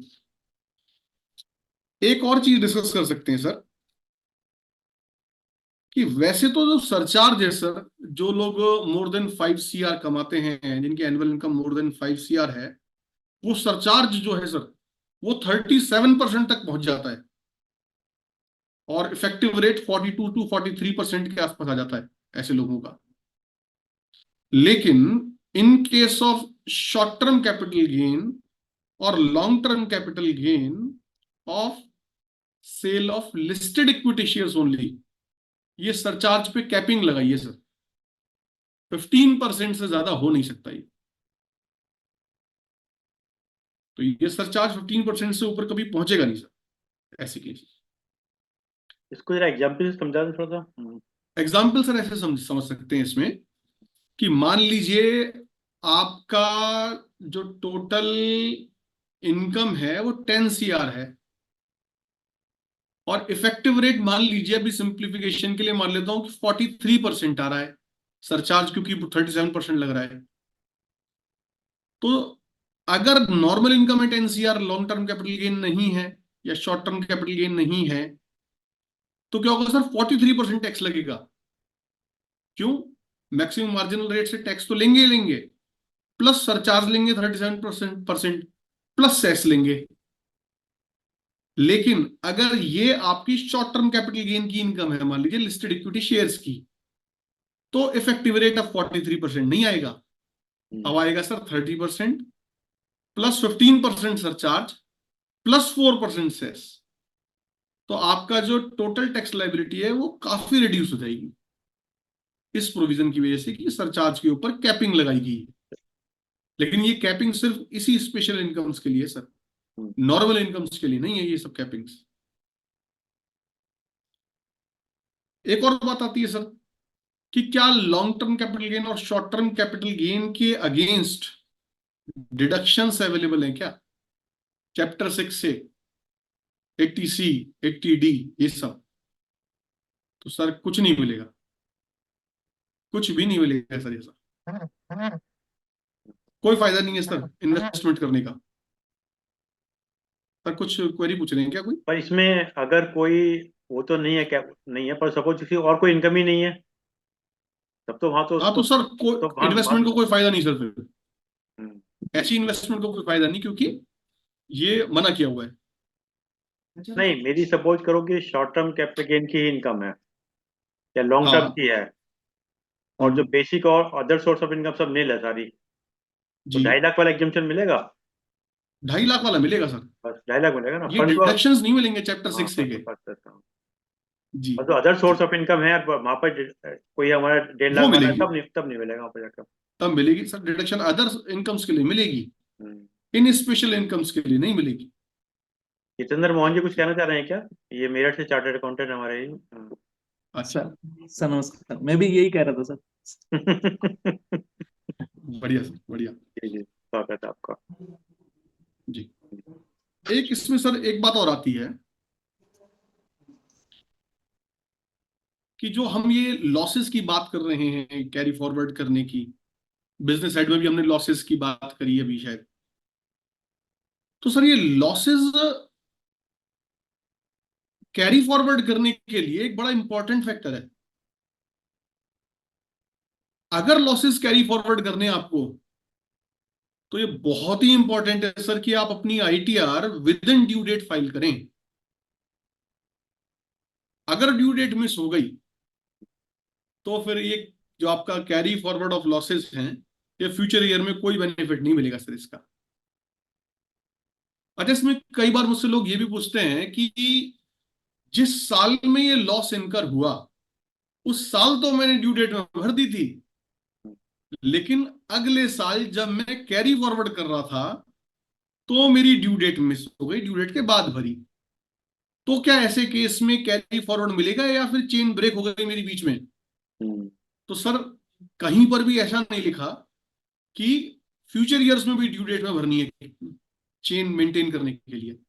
जिस साल में ये लॉस इनकर हुआ है उस साल के लिए कंडीशन इंपोज्ड है कि आप उस साल की एटलीस्ट ड्यू डेट के अंदर ही फाइल करेंगे आईटीआर, अदरवाइज ये कैरी फॉरवर्ड नहीं होगा लॉस। नहीं, लेकिन लेकिन अगर उस साल के जैसे लेट फाइल किया, उस साल अगर आपने लेट फाइल किया है लेकिन लॉसेस आपने स्क्वायर अप कर लिए अगेंस्ट गेन, सर फिर तो कैरी फॉरवर्ड की बात ही नहीं आई, फिर तो हो ही आपने गया ना उसी स्क्वायर साल अप। में, हाँ, वो हो जाएगा सर, कैरी फॉरवर्ड नहीं अच्छा, होगा बस। मैं लेट किया लेकिन आपने गेन को उससे न्यूट्रलाइज कर लिया। हाँ हाँ वो हो जाएगा सर, अच्छा, जी सेट ऑफ हो जाएगा, कैरी फॉरवर्ड नहीं होगा आफ्टर ड्यू डेट। सेट जी ऐसा ना हो भी सेट ऑफ करने के लिए भी आपको ड्यू डेट के अंदर ही फाइल करना पड़ेगा, है पॉसिबिलिटी है। नहीं नहीं ऐसा नहीं है सर, सेट अच्छा, ऑफ के लिए नहीं है ये कंडीशन। जी उसमें तो अपने रिवाइज रिटर्न भी फाइल कर सकते, दोनों चीजें हैं। मतलब अगर आपने हाँ सर, इसमें इसमें सर ये मेरे भी कई केसेस में इशू चल रहा है सीपीसी के साथ हम्म कि मैंने आईटीआर फाइल करी क्लेमिंग लॉस, शेयर ट्रेडिंग का नहीं, बिजनेस लॉस था वो, ड्यू डेट में ही फाइल करी। हम्म जब रिवाइज करी आफ्टर ड्यू डेट तो बिजनेस लॉस को छेड़ा तक भी नहीं, सिर्फ इंटरेस्ट इनकम को डिस्क्लोज होने से रह गई थी, इस वजह से रिवाइज करी, लेकिन फ्यूचर ईयर में carry forward of loss allow नहीं किया। वो वाला पॉइंट है ना इसके अंदर बस। लेकिन कोई जवाब दे के राजी नहीं है सीपीसी में इस बात का कि ऐसा क्यों हो रहा है, लॉ में तो कहीं नहीं लिखा है ऐसा, और लॉस तो well before due date claimed था आईटीआर में। because revised is as good as filing late. You did not file the right ITR, so revised is a late. नहीं सर, लेकिन नहीं नहीं वो इसमें वाला पॉइंट जजमेंट्स नहीं। तो है कोर्ट के कि आपको अगर लॉस में छेड़ाछाड़ी नहीं करी आपने रिवाइज रिटर्न फाइल करते वक्त, तो जजमेंट तो है इसमें ऐसे फेवर के कि आप उसको डिसअलाउ नहीं कर सकते, लेकिन सीपीसी नहीं सुन रहा फिलहाल, और इतना बड़ा अमाउंट भी इन्वॉल्व नहीं है उसमें कि हम अपील में जाएं या टैक्स पेयर अपील में जाना चाहेंगे, इसलिए फिलहाल हमने तो छोड़ दिया है उसे ऐसे ही। एक बात और है सर, ये तो हमने देख लिया कि कैरी फॉरवर्ड ऑफ लॉसेस के लिए विद इन ड्यू डेट भरना होता है। कई प्रोफेशनल्स भी मेरे को पूछते हैं ऐसी बात कि लॉस ही तो है, ना भी डिस्क्लोज करें तो क्या जाता है, छोड़ो। तो मुझे लगता है सर ये करेक्ट प्रैक्टिस नहीं है, दो रीजंस की वजह से। पहला, आजकल तो शेयर ट्रेडिंग की एक्टिविटीज की भी इंफॉर्मेशन एनुअल इंफॉर्मेशन स्टेटमेंट में है, तो एक तो वो मिसमैच हो सकता है, तो आप खुद नोटिस आ सकता है, इसी रीजन की वजह से आ सकता है कि आपने अंडर रिपोर्टिंग ऑफ ट्रांजैक्शंस कर रखी है, भले ही उसका टैक्स इंप्लीकेशन निल है क्योंकि लॉस का केस था आपका, तो लेकिन फिर भी उसको रिपोर्ट करना चाहिए, एक तो इसी रीजन की वजह से कि इंफॉर्मेशन तो ऑलरेडी डिपार्टमेंट के पास एआईएस में है ही, तो वो मैच हो जाएगी, टर्नओवर रिपोर्ट हो जाएगी। दूसरा, आज भले ही आपको लॉस दिख रहा है और टैक्स इंप्लीकेशन कुछ है नहीं, लेकिन फिर वही बात की ये शेयर ट्रेडिंग एक्टिविटीज तो इतनी वॉलेटाइल है कि हो सकता है कि अगले साल बहुत सारा प्रॉफिट आ जाए, तो जो कैरी फॉरवर्ड ऑफ लॉसेस करके आप सेट ऑफ कर सकते थे वो आपने छुड़वा दिया टैक्स पेयर का। तो आज तो इम्पैक्ट नहीं आया, लेकिन फ्यूचर में तो उसका इम्पैक्ट है जो आप आज लॉस नहीं डाल रहे हैं आईटीआर में। तो मेरे हिसाब से कभी भी ऐसा नहीं करना चाहिए कि आप उसको रिपोर्ट ना करें लॉसेस देख के सिर्फ। किया हमने एक दो बार, उसको निगलेक्ट कर दिया हमने। हाँ हाँ सर, वो मतलब मेरे हिसाब से कर लेना चाहिए, सिर्फ ये दो रीजन की वजह से। जी अरविंद सर, टाइम का भी मैं देख रहा नहीं, हूँ हम थोड़ा सा। टाइम की कोई ऐसी बात नहीं, पर क्वेश्चन इसमें कई बार जो प्रैक्टिकल प्रॉब्लम ये आती है, कई बार लॉसेस में हाँ ना हम लोग प्रोफेशनल्स हैं, वो कहता है फीस देनी पड़ेगी, इससे रहने दो, अपने छोड़ दो। हाँ, देखिए सर, अगर टैक्स पेयर ही खुद कह दे इस बात को तो फिर क्या करना है, वही तो कह रहा हूँ ना। फिर किसके लिए, फिर पेन क्यों लेकर कोई। हम्म। जी एक बिल्कुल। इसमें एक और पॉइंट आया था जो अभी आपका रह गया था ना, एक हाँ क्वेरी आई थी बताइए। कि the benefit of the section 54 है वो 54 ईसी वाला, मतलब अगर शेयर हुआ है ना अच्छा ठीक अवेलेबल है sir, against the long term capital of shares of sale of shares, मतलब ठीक है सर। है ना, ये देख लीजिए। तो सर, सर टाइम की क्वेश्चन नो ये नो नो है। टाइम की कोई नहीं है बाउंड्री। अच्छा सर, क्वेश्चन ये है इस समय कि long term capital gain arise हो गया मुझे, क्या इसको किसी तरीके से बचाया भी जा सकता है? क्या कोई डिडक्शन अवेलेबल है क्या? चैप्टर 6A की तो मना कर दी मैंने कि मिलेगी नहीं, तो क्या अभी भी कोई वे आउट है क्या? तो अभी क्वेरी आई जैसे 54F और 54EC। तो सर 54F तो अवेलेबल है, मतलब मैंने आज शेयर्स बेचे, long term capital gain arise हो गया मान लीजिए 5 CR का, तो मैं अगर टोटल कंसिडरेशन री इन्वेस्ट कर दूं फॉर परचेजिंग और कंस्ट्रक्टिंग रेजिडेंशियल हाउस प्रॉपर्टी, तो सर हो जाएगा माफ, तो फिर टैक्स नहीं लगेगा। लेकिन 54EC capital gain bonds, sir law amend हो चुका है, अमेंडमेंट हो गया सर। अब नहीं करने देगा सर। अब नहीं बॉन्ड्स करने- का ऑप्शन only- अवेलेबल नहीं है आपके पास, पहले था, अब खत्म हो गया। पहले था सर, अब 54EC का ऑप्शन अवेलेबल नहीं है सेल ऑफ शेयर्स में। और 54F में भी होल ऑफ द अमाउंट करना पड़ेगा या प्रोपोर्शनेट में हाँ, करना पड़ेगा? टोटल कंसिडरेशन करनी है sir, total capital consideration gain या नहीं जैसे। प्रोपोर्शनेट में? हाँ। जी बिल्कुल, तभी मिलेगा सर बेनिफिट। एक चीज और कर सकते हैं sir, carry forward of loss, कितने साल तक कैरी फॉरवर्ड कर सकते हैं? सर जो स्पेक्युलेटिव की बात थी बीच में आ रही थी कि स्पेक्युलेटिव और नॉन स्पेक्युलेटिव में फर्क क्या है फिर, तो सर स्पेक्युलेटिव का एक तो यही बता दिया था कि सेट ऑफ लॉस नहीं करने देगा ऐसे, स्पेक्युलेटिव लॉस स्पेक्युलेटिव गेन से ही सेट ऑफ होगा। दूसरी बात सर, जो फॉर नंबर ऑफ इयर्स कितने के लिए आप कैरी फॉरवर्ड कर सकते हैं, स्पेक्युलेटिव के लिए सिर्फ 4 साल अलाउ किया है सर, और नॉन स्पेक्युलेटिव जो है उसके लिए एक्सटेंडेड पीरियड अलाउड है सर 8 इयर्स का, 8 साल तक ले जा सकते हैं। अगर 8 साल में भी सेट ऑफ नहीं हो पा रहा, तो ऑन अ लाइटर नोट मैं ये कहूंगा कि ऐसे आदमी को तो शेयर ट्रेडिंग छोड़ देनी चाहिए, जो 8 साल में भी सेट ऑफ नहीं कर पा रहा है। बिल्कुल बिल्कुल जी बिल्कुल ठीक है। बिल्कुल ठीक।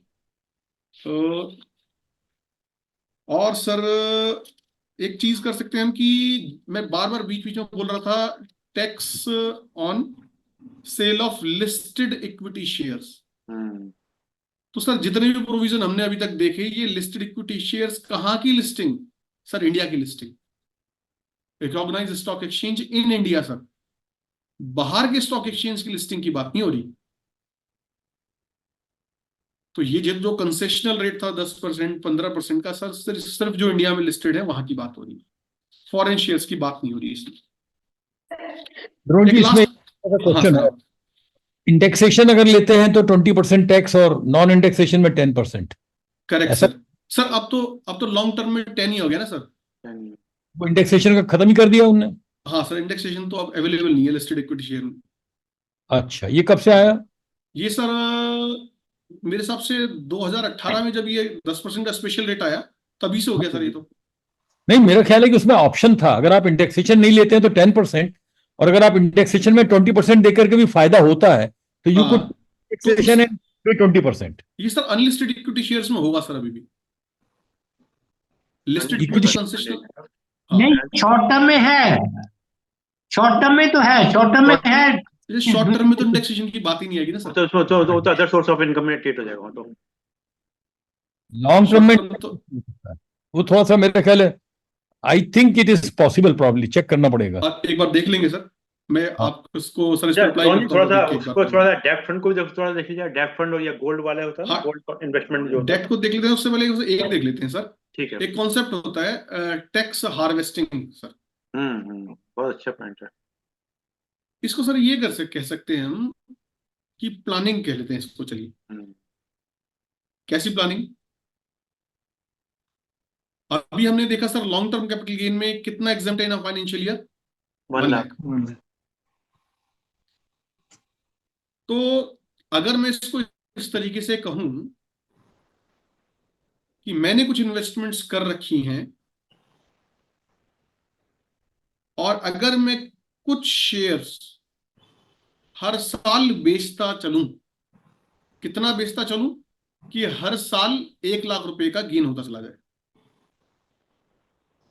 जैसे मान लीजिए मैंने शेयर्स बाई किए थे 10 लाख के, और मुझे अल्टीमेट गोल है कि मेरा 12 लाख रुपए हो जाए तो मैं एग्जिट ले लूंगा, और 2 साल का होराइजन है, टाइम होराइजन मेरे पास। तो एक तरीका तो यही है कि मैं 2 साल बाद ही देखूं, और लकीली अगर मेरे 12 लाख के हो चुके हैं तो मैं एग्जिट ले लूं। और एग्जिट लेते ही क्या होगा, हम जैसे प्रोफेशनल क्या कहेंगे, 1 लाख रुपए तो ठीक है, नील टैक्स रेट, और 1 लाख रुपए टैक्स दे दो आप। और यहीं पर अगर टैक्स पेयर थोड़ा होशियार है तो वो कैसी प्लानिंग कर सकता है कि मान लीजिए आज 10 लाख रुपीज इन्वेस्ट किए, 1 साल बाद वो देख रहा है कि लकीली भाई मेरी शेयर्स की वैल्यू 11 लाख तो हो चुकी। तो क्या कर सकता है वो कि वहीं पर शेयर से एक बार एग्जिट ले, एक बार और 1 लाख का गेन अराइज हो जाएगा, जो कि नील टैक्स, मतलब कोई टैक्स लगेगा नहीं, और दोबारा से एंट्री ले ले उन्हीं शेयर्स में, उसी शेयर्स के ले लेगा। उसी शेयर्स के लिए। तो क्या होगा, तो वहां से फिर अब जो कॉस्ट ऑफ एक्विजिशन हो जाएगी वो 11 लाख हो जाएगी, और अगले साल अगर लकीली हमारे एग्जाम्पल में 12 लाख हो जाता है तो फिर से एग्जिट ले, और वहां पर दोबारा से 1 लाख रुपए टैक्स फ्री हो जाएगा, बजाय 5 साल। ऐसी प्लानिंग। और विश्वास नहीं मारेंगे सर, सही में टैक्स पेयर खुद सोचता है, कई ऐसे हैं हमारे पास भी क्लाइंट्स जो ये सब करके लाते हैं पहले से लाते हैं, बहुत स्मार्ट सभी फाइल्स में, बहुत स्मार्ट है कई लोग जी। एक दूसरा तरीका भी है जो मैं हालांकि ज्यादा ट्रेड नहीं करता, लेकिन वो मैं भी कई बार यूज कर लेता हूँ, सेकंड वाला। तो उसमें क्या है सर कि मान लीजिए मेरे पास कुछ शेयर्स थे जिन्होंने अच्छा प्रॉफिट दे दिया मुझे, और अच्छा प्रॉफिट दे दिया, चाहे वो शॉर्ट टर्म का दिया चाहे लॉन्ग टर्म का दिया। अब मेरे पे गेन राइज हो गया, अब मुझे तो पता है कि टैक्स देना पड़ेगा। तो मैं क्या करता हूं सर, इनफैक्ट मैं रिमाइंडर लगा के रखता हूं अपना, लगभग 25 मार्च का, 25 मार्च तक की मैं गेन्स देखता हूं कितने हुए मुझे इस साल, और मैं 25 मार्च को ये देखता हूं कि क्या कोई शेयर ऐसा है जो फिलहाल मुझे लॉस दे रहा है। जो ज्यादातर ट्रेडर्स के साथ या ज्यादातर इन्वेस्टर्स के साथ जरूर कुछ ना कुछ पोर्टफोलियो में शेयर्स ऐसे होते ही हैं, अब कोई बताए या ना बताए, लेकिन ऐसा तो कभी नहीं होता कि सारे पोर्टफोलियो में शेयर सब ग्रीन में चल रहे हैं, कुछ तो रेड होते ही हैं। तो उस समय हम क्या करते हैं सर, मान लीजिए फॉर एग्जांपल मेरा शॉर्ट टर्म कैपिटल गेन आ रहा है 1 लाख, और 25 मार्च को जैसे मेरा रिमाइंडर हो जा, मैंने देखा कि भाई कुछ शेयर्स हैं जो मेरे को 50,000 लॉस में चल रहे हैं आज की डेट में, पोजीशन उनकी। तो मैं क्या करता हूं सर, 50,000 रुपीज वो लॉस में ही बेचता हूं अभी, और अगले दिन फिर एंट्री ले लेता हूं उन शेयर्स में। तो ऐसे एग्जाम्पल में क्या होगा सर, जो मुझे 1 लाख पे 15,000 रुपए टैक्स देना ही देना था, अब नहीं देना सर, 50,000 रुपए देना है अब। सिर्फ एक दिन मैंने वो एग्जिट लेके वो 50,000 रुपए पे जो टैक्स बनता था वो बचा लिया है। तो ऐसा भी करते हैं सब लोग, और बिल्कुल लीगल है सर ये सब। तो ये दोनों ऑप्शंस भी हम ऑप्ट कर सकते हैं, अगर खुद करते हैं या गाइड कर सकते हैं। ऐसी कैलकुलेशंस मार्च मंथ में खासकर टैक्स पेयर्स कर सकते हैं जी। Sir dividend income, dividend income finance act 2020 तक तो डीडीटी कट के ही मिलता था, in the hands of recipient वो एग्जेम्प्ट होता था। फिर से गवर्नमेंट की इंटेंशन तो ये नहीं है कि छोटे इन्वेस्टर्स को कितने रुपए मिल रहे डिविडेंड के, कुछ लाख मिल जाएंगे बस। असली तो 100 करोड़ 200 करोड़ टर्नओवर डिविडेंड तो बड़े बड़े इन्वेस्टर्स को मिल रहा है। और वहां क्या हो रहा था, डीडीटी का रेट था 15% प्लस सरचार्ज प्लस सेस, और वो जो बड़े बड़े इन्वेस्टर्स हैं वो सारे हैं हाईएस्ट टैक्स ब्रैकेट में। तो गवर्नमेंट ने ये देखा कि भाई डीडीटी तो मिल रहा है हमको बड़ा कम रेट पे, और जितने भी हैं ये बड़े बड़े इन्वेस्टर्स, ये हमको अगर इन पे टैक्स लगा दिया जाए तो मिलेगा 43% के आसपास, हाईएस्ट टैक्स रेट और हाईएस्ट सरचार्ज के साथ। तो 2020 में इन्होंने क्या किया कि ये जो बर्डन ऑफ टैक्स है ये कंपनी से हटा के, मतलब डीडीटी डिविडेंड डिस्ट्रीब्यूशन टैक्स हटा के शिफ्ट किया टैक्स पेयर पे, मतलब रिसिपिएंट पे। तो सर ये डिविडेंड अब 2020 से टैक्सेबल है इन द हैंड्स ऑफ रिसिपिएंट। तो ये अब से टैक्स उनको ही देना है, और इन केस डिविडेंड की अमाउंट ₹5,000 से ज्यादा है तो कंपनी टैक्स भी डिडक्ट करके देगी, टीडीएस डिडक्ट करके देगी। टैक्स किस रेट से लगेगा सर? स्लैब रेट से लगेगा। लेकिन यहां पर फिर से नॉन रेजिडेंट्स के लिए एक प्रिविलेज दिया गया कि उनके लिए स्पेशल रेट कर दिया गया 20% का, उनको 20% ही लगेगा। जी जी सर। तो मुझे लगता है अब यहाँ पे तो रोकना पड़ेगा इस टॉपिक को। चलिए, ऐसा तो बातें बहुत देर तक की जा सकती हैं। नहीं और कोई Already किसी 7 क्वेरी बज तो गया पूछ है। सकते हैं हमारे आंसर ना, हाँ, क्वेरी कर सकते हैं सर। अब हम कोई क्वेरी पूछ सकते मुकुल हैं। गुप्ता सर कुछ पूछते हैं। मुकुल, मैं एक चीज ये पूछना चाहता हूँ, अगर इन्वेस्टमेंट फॉरेन शेयर्स में है, सपोज न्यूयॉर्क स्टॉक एक्सचेंज पे वो शेयर कोट होता है, तो उसको बिजनेस इनकम की तरह से ही ट्रीट किया जाता है या कोई स्पेशल प्रोविजंस हैं उसके? सर फिर से उसी पे आएंगे जो सीबीडीटी का सर्कुलर है। सर्कुलर है 2016 का, कि अब डिपार्टमेंट नहीं बताएगा आपको शेयर्स के बारे में। हम्म शेयर्स तो आप ही बताएंगे कि आपका अगर वो स्टॉक इन ट्रेड है, मतलब आप खुद कह रहे हैं कि बिजनेस है मेरा, तो ये तो बिजनेस हेड में टैक्सेबल करा लीजिए। हम्म और अगर आप कहते हैं नहीं मेरा तो इन्वेस्टमेंट है, न्यूयॉर्क स्टॉक एक्सचेंज में जो लिस्टेड है शेयर्स, उसमें तो आप कैपिटल गेन में करा लीजिए। अच्छा, आपकी मतलब मर्जी सर, बिल्कुल उसको भी कैपिटल गेन में लेके चल सकते हैं। कर सकते हैं सर, कर सकते हैं सर। बिजनेस के लिए सिर्फ मैंडेटरी किनका है? इंट्राडे एक्टिविटी प्लस एफ&ओ। बाकी टैक्स पेयर के ऊपर ही छोड़ा है कि जहां आप कहना चाहें बिजनेस कह लीजिए या कैपिटल गेन कह दीजिए, बिल्कुल ओके। फ्री है सर जो भी कहना धोनी, है। इसमें एक बात बड़ी इंपॉर्टेंट है, जो फॉरेन शेयर्स हैं उसका डिक्लेरेशन भी जरूरी है। मतलब बहुत से लोग अपनी हाँ आईटीआर में सर, जो रेजिडेंट्स है वो लोग डिक्लेरेशन नहीं देते हैं, तो वो भी अपने आप में बहुत बड़ा ऑफेंस है। करेक्ट सर, बिल्कुल सही कह रहे हैं हाँ, सर। नहीं, सर क्या कहना है? डिक्लेरेशन तो मेरे हिसाब से सभी चीजों का अब जरूरी है, नहीं नहीं नहीं, सभी चीजों का फॉरेन जरूरी नहीं एसेट्स। है। वो तो अलग पॉइंट है। फिर तो 50 लाख क्योंकि की आप जैसा 50 लाख के द्रोण साहब ऊपर। ने कहा नहीं नहीं, एक कि मिनट होल्ड। हाँ नहीं जी। मुकुल जी, क्या है कि जो डिक्लेरेशन है वो 50 लाख की इनकम के ऊपर मस्ट है, 50 लाख से नीचे डिक्लेरेशन नहीं है। और दूसरा पॉइंट, जो फॉरेन एसेट्स की बात आई, मैं उसकी बात कर रहा हूँ। फॉरेन एसेट्स के अंदर ना, जो वो भी तो आप, खैर जी हाँ, स्पेसिफिकली। वो तो फॉरेन एसेट्स का पूरा डिक्लेरेशन देना जरूरी है आपके लिए। मतलब कौन से शेयर्स हैं, और उसमें वहां को कोई टैक्स कट रहा है या कोई चीज कटी है तो उसका बेनिफिट आप ले सकते हैं, मतलब अगर आपने शेयर्स के ऊपर। जी जरूर जी बताएं। हाँ सर, वही मैं सर जो आप कह रहे थे बिल्कुल सही कह रहे हैं कि हम्म। इन केस ऑफ रेजिडेंट्स, जो रेजिडेंट इन इंडिया हैं, उनके लिए तो सर मैंडेटरी है कि बस। कोई भी फॉरेन एसेट हो तो वो डिस्क्लोज करना ही करना है आईटीआर में, कोई ऑप्शन नहीं है उसमें। हाँ, लेकिन in case of residents having total income more than 50 lakh rupees, वहां पर उनको डोमेस्टिक एसेट्स और लाइबिलिटीज भी डिस्क्लोज करनी है। यही अरविंद शर्मा सर कह रहे थे। जी सर, और कोई कैसी क्वेरी पूछ सकते हैं? क्वेश्चन है ध्रुव जी, हम्म। मान लीजिए फॉरेन में बच्चे ने हमारे साथ ज्वाइंट अकाउंट खोल रखा है और उसमें पैसा, the child is putting the money, it's not my money, तो भी क्या मुझे डिस्क्लोज करने की जरूरत है? सर वहां पर तो देखिए ऐसे स्पेसिफिक केसेस तो लिखे मिलेंगे नहीं कहीं पर भी, लेकिन वो अगर मनी, आप जॉइंट होल्डर हैं तो मनी तो मुझे लगता है सर डिस्क्लोज करना है। वो मनी तो मेरा है भी नहीं। सर मनी मनी तो सेकेंडरी स्टेज पाएगा ना कि पैसे किसके थे। सबसे ज्वाइंट अकाउंट ना, बच्चे का खुद का भी तो नाम साथ में है। हाँ ठीक है, लेकिन सर यहाँ पर कोई एग्जाम्पशन नहीं है कि जॉइंट अकाउंट्स में एग्जाम्पशन दे दी होगी जो फर्स्ट होल्डर को दिखाना है या तो जिसका पैसा है वही दिखाएगा। तो पुरोहित साहब, वहाँ तो बैंक का नाम वाम सब देना पड़ता है, पर पुरोहित साहब का सवाल कुछ वैलिड है अपने आप में, क्योंकि सेकंड नेम होगा ना वहाँ पर उनका नहीं सेकंड सर, नेम ऐसा होगा। कहीं लेकिन एक्सक्लूजन में कहीं नहीं है सर, लेकिन ऐसा सर फर्स्ट कि होल्डर जॉइंट। होना चाहिए। हम्म। फर्स्ट होल्डर जो है अकाउंट में, जो फर्स्ट होल्डर है उसी के लिए मैंडेटरी होता बस है हाँ, वही सर। वही वाला पॉइंट है ना, बस। जो फर्स्ट है उसी के लिए मैंडेटरी है, सेकंड वाले के लिए ऐसा नहीं होगा।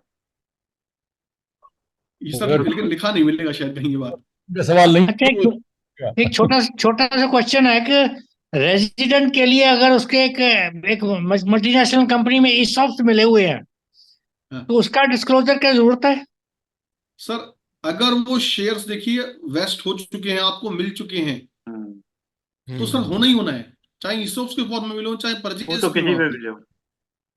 इनफैक्ट हमारे क्लाइंट का चल भी रहा है, वो उसने आईटीआर पहले खुद भर ली थी, तो उसको बेंगलोर में जो इन्वेस्टिगेशन विंग है वहां से इसी बात से नोटिस आया है कि यूएस गवर्नमेंट ने डिस्क्लोजर दिया है कि ऐसे ऐसे एक सिटीजन ऑफ इंडिया है जिसके शेयर्स हैं वहां, ईसॉप से मिले थे सर, डिस्क्लोजर हाँ नहीं किया जी। था, तो उसका जवाब ही दे रहे हैं आजकल।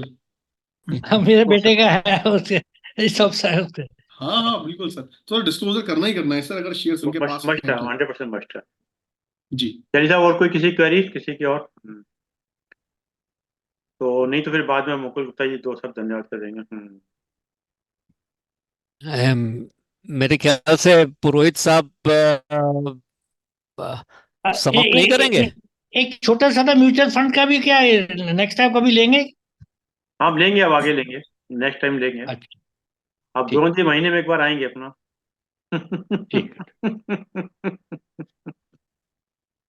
बड़ा बहुत अच्छा जो। यस। चलिए अ, साहब। क्यों अरविंद जी, जी सर, पुरोहित साहब समाप्त नहीं करेंगे क्या? जैसे जो है आप सुविधा से कर लीजिए। धन आदरणीय प्रोफेसर हाँ। साहब। द्रोण साहब ने बहुत बढ़िया समझाया हमको, और really very good experience. His way of explanation was excellent, जैसे स्कूल के बच्चों को पढ़ाते हैं उस तरह से पढ़ा। बात में बिल्कुल फिट हो गया। और सबसे जो मुझे आज इनकी बात सुनने में लगा वो ये कि अगर कहीं लॉस हो रहा है तो कोई जल्दी बुक कर लो। ये एडिशन नॉलेज रखा ये है। नया टिप दिया इन्होंने। Sir, thank you very much. और शर्मा जी, आपको भी बहुत बहुत धन्यवाद कि आपने इतने अच्छे कार्यक्रम में मेरे को स्वयं फोन करके आपने बुला लिया, और नॉलेज इज एनरिच्ड डेफिनेटली। मगर द्रोण जी, मैं आपसे फिर भी कहूंगा कि एक बार उसको जरूर चेक करिएगा कि sure sir, indexation 20% is still I think available, sure sir, sure. Option is there. वो जरूर देखिएगा। वैसे जी जितेंद्र सर, आपको मोहन जी ने क्लियर कर दिया है कि उस वाले में फाइनल में फर्स्ट का ही होता है, पर फिर भी चेक कर लेंगे। चेक करने को बुराई नहीं है, क्योंकि हमेशा बिल्कुल टिकट गारंटी लेने को फायदा नहीं। किसी भी चीज कहीं भी कोई क्वेरी आती है तो उसको देखने में बुराई कोई नहीं है, मतलब। और हम बिल्कुल ये सर। सब चीज हम आप ही लोगों से सीखते हैं। जब आप भी कोई बात होती है, कोई भी रेफरेंस है तो तुरंत एक्ट देखिए ना। ये तो म्यूचुअल बेनिफिट स्कीम है, हम सब एक दूसरे से सीखते हैं। जी बिल्कुल सर। हाँ। ठीक है चलिए, सर, थैंक यू धन्यवाद। Very much. धन्यवाद आदरणीय गणेश प्रोही साहब। धन्यवाद आदरणीय द्रोण भाई साहब। आज आपने समय निकाल समय दिया, और विशेष रूप से जूम के सभी लोगों का धन्यवाद कि आपने समय निकाल समय दिया। और जैसे कि एक विचार के साथ और 3 बार ओम के साथ अपनी बात को समाप्त करते हैं। आज का विचार मैं समझता हूँ हमारे गणेश प्रोही साहब के लिए बहुत फिट पड़ता है। स्वयं को बहुत विशिष्ट और असाधारण मानकर विनय की प्राप्ति संभव नहीं।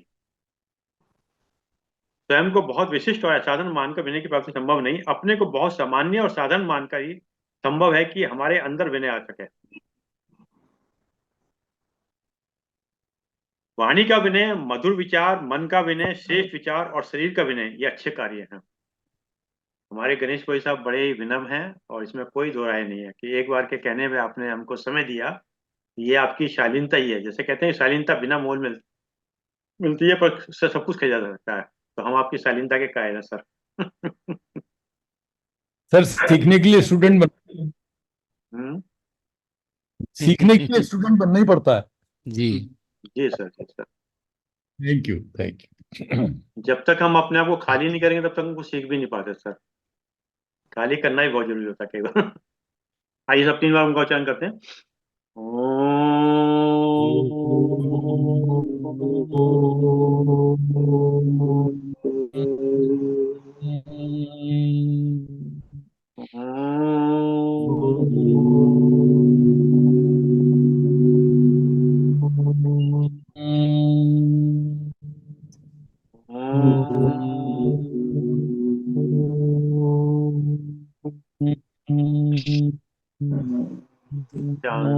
शांति, शांति, शांति।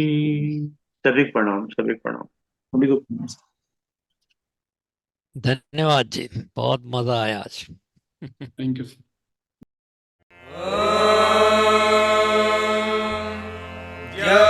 शान्तिरन्तरिक्षं